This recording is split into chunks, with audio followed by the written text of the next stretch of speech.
circumvented attempt to get him to sin. Jesus returned to Lazarus when he had grown up and worked as a carpenter. It says in Luke 4:16, on the Sabbath day, he went into the synagogue on the custom. When the synagogue was the house of the worship when scripture was read, he exclaimed every Saturday. On the particular Saturday, Jesus announced to the meek. He stood up and read in Luke 4:17-18. The scroll of the prophet Isaiah was found to him.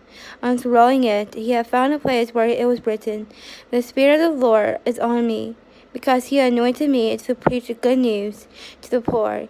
He has sent me to proclaim the freedom for the prisoners, to recover the sight of the blind."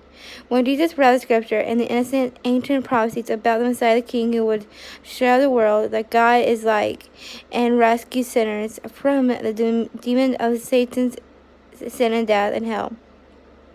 It says in Luke 4:21, it says, when Jesus rolled up the scroll, he gave it back to the attendant and sat down.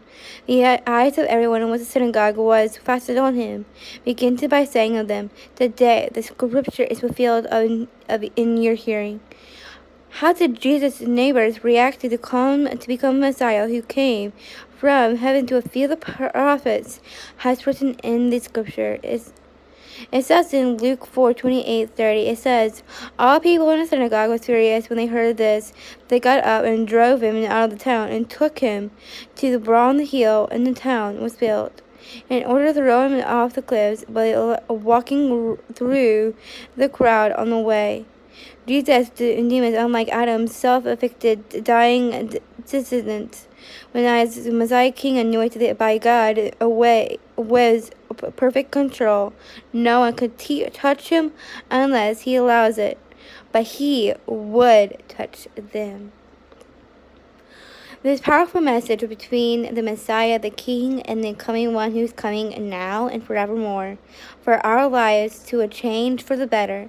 In the next slides, when it comes to the end, I want you to recognize that's not just the holy words of God, because it is the true sufficient of Him, who has come to the world as a baby to proclaim the news that is now written in here, that you all see now. Jesus holding the scroll and professing his whole life into ours, not just because of his commitment and sharing of his life to us, because he given his life up for the cost of ours, because we are the sinners.